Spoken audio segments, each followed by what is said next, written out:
So, Mr. Todd Burry. Todd started Burry Financial Group in 1992 during his sophomore year in college. Todd has 2 degrees from Ohio University, 1 in finance and 1 in marketing. He has his Series 6, 63, 65, and Series 7 license and is an investment advisor representative. He's an active volunteer in his community and has served on many boards including Make-A-Wish Foundation, Poland Rotary, Junior Achievement, along with several others. As a Rotarian, Todd served as past president, was 5-year chairman of the Chile Open, attended several mission trips, and opened his home to foreign exchange students. In 2006, Todd was honored with the Mahoning Valley's 40 Under 40 Award.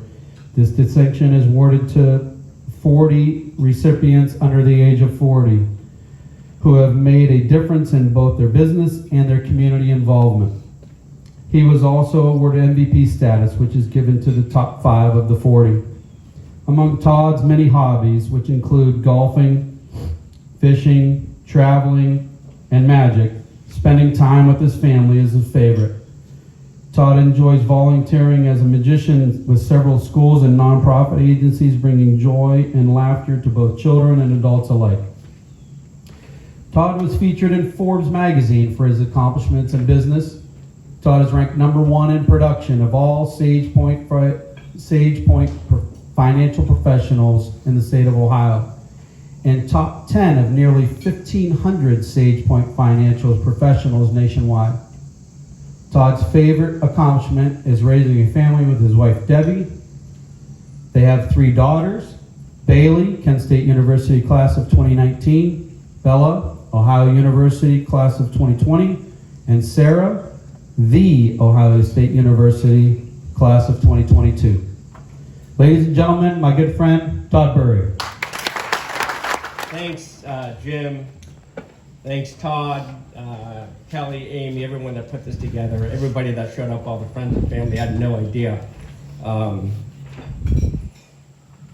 I'm certainly honored to be the honorary survivor. It's not really something you want to be, right? That means you have to go through cancer. But and my buddies out sitting out there, all the golfers, they say Burry will do anything to win, right? So I certainly couldn't have gone through this or gotten through this with all the support and the love I got from family and friends and everybody here and co-workers.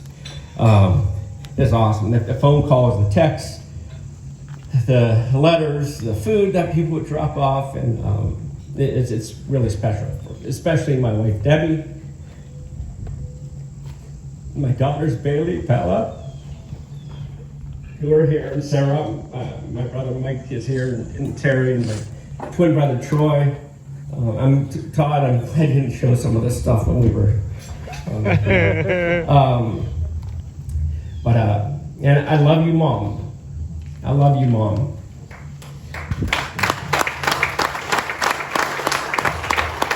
Those were the last words I got to say to my mom 39 years ago when she was dying of cancer. I was 11. She was gone way too early. She was 42 when she was first diagnosed in 1982 and fought a short battle and died later that year. I can't help but wonder if she would be alive today if medicine was advanced as it is today as it was back then, or if it was advanced back then as it is today, I should say. I still miss her dearly. I wish I could spend one more day with her so I can introduce her to my family, her grandkids, tell her what happened over the last 39 years, and so everybody here could meet her and see what an unbelievable lady she was. And so I could hug her one more time.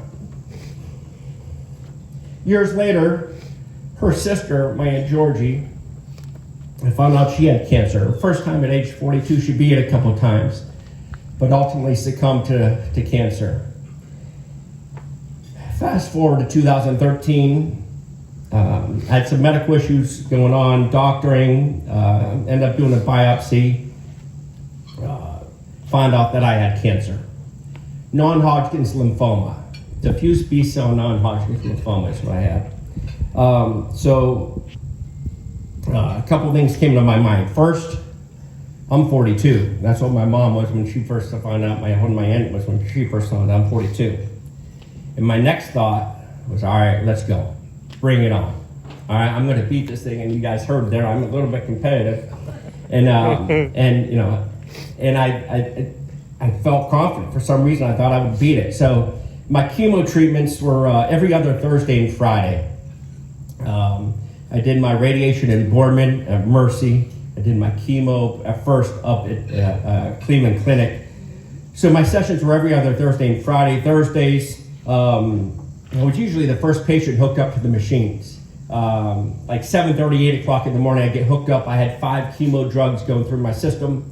My wife was there with me the whole time. But I try to act like normal. I try to be normal when I was there. So I was on the phone with clients. They didn't know where I was. I was just touching base. Hey, just want to see how you're doing. I'm doing stock research. I'm visiting with my wife. Try to be as normal as possible. Usually the last one to leave at like 4 or 5 o'clock because they had to put the drugs in slowly. But again, I try to treat it like a normal day. Then we would go and stay at my cousin Jason's. You saw him in the video playing guitar with us and singing. My cousin lived 5 minutes away from the Cleveland Clinic, so it was nice and convenient because we had to go back the next morning, early in the morning for a spinal tap. Okay, spinal tap, they would inject the chemo drugs into my spine to make sure it gets to my brain. And I know a lot of you guys are going to tell me that it killed a lot of the good cells too, right? But so that, and then we'd go home, and then 2 weeks later do it all over again. So we did that several times. When I would visit my cousin Jason, which was awesome. Again, he was 5 minutes from there. We'd try to do normal things. We'd talk about stuff when we were growing up as kids. We played guitar. We'd laugh together. He had, obviously a very infectious laugh, and try to be normal. So back to the clinic and back and forth. We did that for several weeks, several sessions. So after the first few sessions, I lost all my hair. It was a Friday. I left the office bald. It was actually Easter weekend. I left the office bald. Came back to the office on Monday with, I had a full set of hair on Friday. Came back bald on Monday, and then sure enough, my business partner Brian Larry was just awesome. That's the kind of support that I had. Shaved his head bald. Look, stand up for a second, Brian. Look at him now. that was a shaved head. My buddy Jim Hammond, who just introduced me, look, he's still shaving his head bald for me. I appreciate you. I know that's for me. So I'm happy to report and say that I've been cancer-free for 8 years now. Yeah.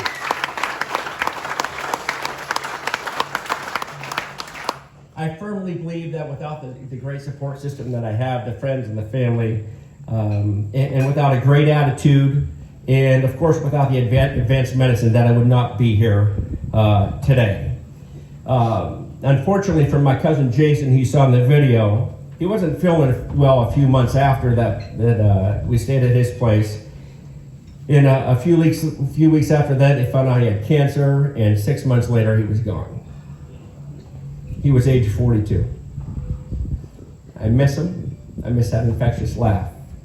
So everybody here knows somebody that had cancer. In fact, I'm going to ask everyone if you would stand up if you know somebody that had cancer or died of cancer. Would you please stand up if you know somebody that have had cancer? And stay standing for 1 minute. Pretty much everyone in the room. We've come a long way with the advancement of medicine, but we have a long way to go. So everybody that's standing, everybody that's here in this room that participated in this event, your money is going toward help towards cancer research. And because of people like you, one day there will be a cure. Round of applause for you guys who are helping there be a cure. Thank you. You can sit down. Just to close, I am blessed. I'm blessed beyond belief. Having cancer put things in perspective for me, what was important, what was not important. And just last quick story, the first round. So I was maybe a 2 or 3 handicap when I first had cancer, and I went up to like a 10 handicap going through my treatments, and I got in play in a while, and when I did, I was not very good. And the first time I go out and play, I think it was just a 9-hole round, and I was going through my treatments. I think I shot a 51, all right? And I'm like, you know what? The wind's blowing, I see birds in the trees, I'm out here. Who cares? Doesn't matter. I go to the next day, and it was the first time I played, or 3 nice days. I go to the next day, I shoot a 52. And I said, you know what? I'm here with my buddies, I'm here, I'm betting we're fun, you know, who cares? The next day I got and I shot a 53. I said, all right, this is bullshit.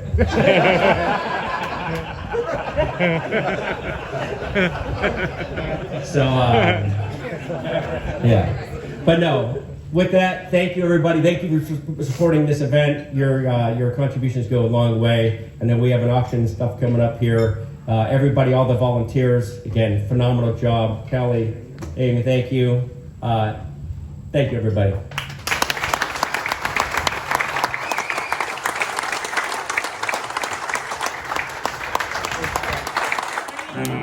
Let your love will drive a man insane.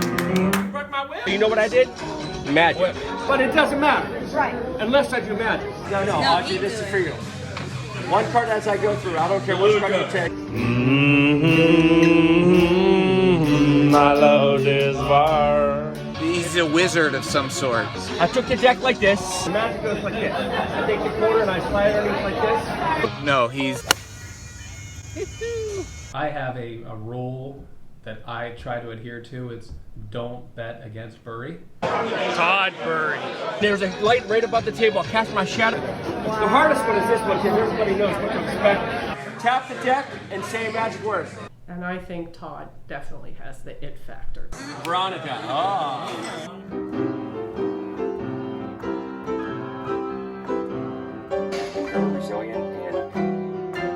The deck, and that was his ace of clubs. I enjoy watching the reaction because I know when it's coming. Oh, no, popping. You'll see there's 2 quarters under there. It's been sitting there that whole time.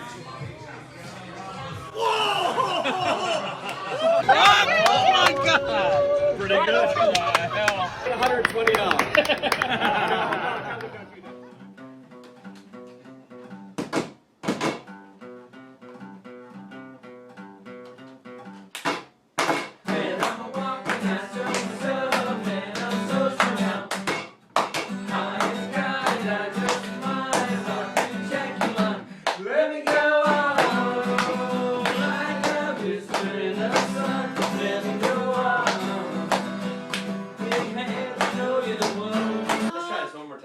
Oh my God, this is like our 8th take. How about just another song?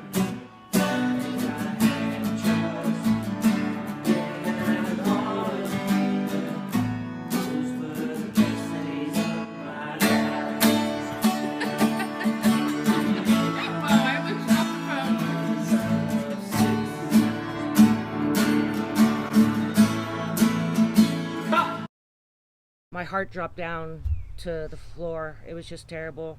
Terrible news. Yeah. That was Monday morning meeting.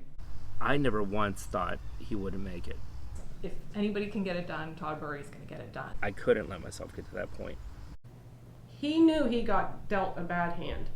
And all the bad thoughts started running through my head. What if he's not going to make it? I mean, I didn't let that get into my head. I couldn't. So it just hit like a ton of bricks. Yeah, I was stunned. The first time it really hit me, I went over to his house and they were building the shed in the back, and there was some guy sitting there watching, and I didn't know who the guy was.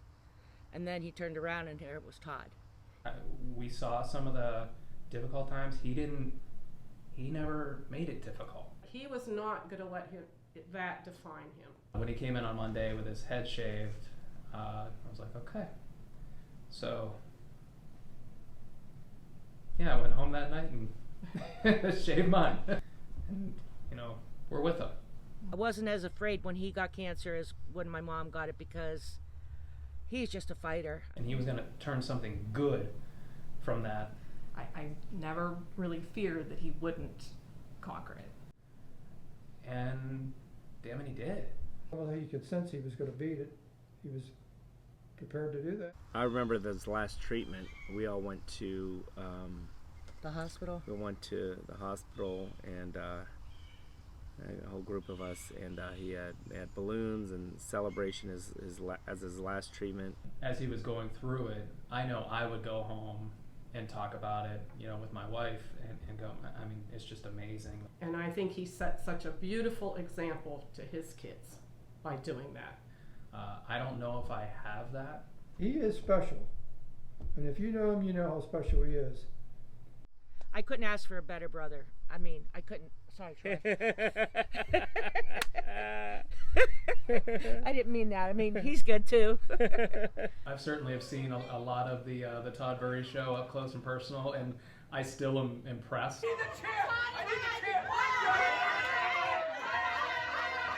He makes friends in the lobby and just standing around, and the conversations that he has and connections. Everybody knows that's Todd Burry. If there's a piano around, he'll start playing the piano, and everybody just starts singing. People that are, buttoned up like me, all of a sudden are singing and having a great time. Or if there's a guitar, he's going to grab the guitars. It's always, something going on with Todd. He is going to blow your mind, dude. He is an entertainer. Absolutely. His magic, if no one's ever seen him do his magic tricks, they want to do this on a chiropractor. He should have been a magician instead of financial advisor. Yeah, he's a good magician. You might. 11, 12. Todd Burry. And entertainer. He's a good financial advisor. Yeah, he's all right. Don't do it yet. Play the bass.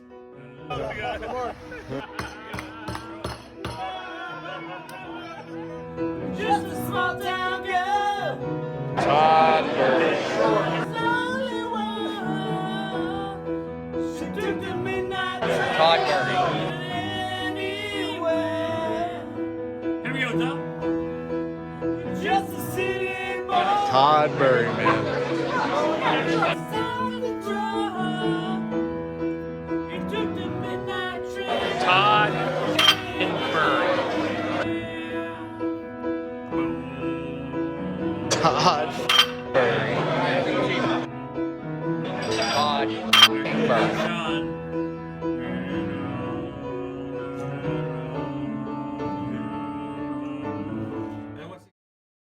I don't think all the people we've done business with over the years have become our friends. And I would definitely say Todd became our friend. We love him. Amen. Can I get a video of this? Hey, you three. The three. Hey, we're gonna talk about this. No videos of the entire week for Todd. So I was born 5 minutes later than Todd, and basically throughout our life, he was just like a little bit better than me at everything. I'm not quite the entertainer on camera, because I'm afraid where you're going to put it, and it's bad. It's never bad. I cannot run for governor now. You video everything. I would always be like the sweet kid, but then behind scenes I would antagonize him, and he would get so mad. So when were you running for governor? I wear glasses to this day because of him, because he was gouging my eyeballs out underneath the water in our swimming pool. Well, I had it, on schedule, but too much shit has come out. Let's see. I think Todd came close to killing Troy at least once a day.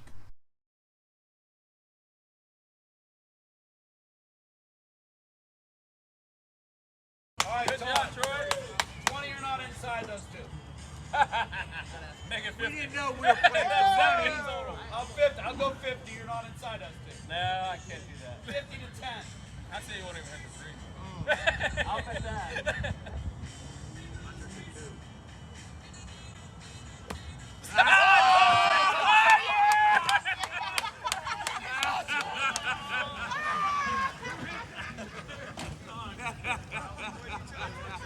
The worst shot you hit in a year. How much strong?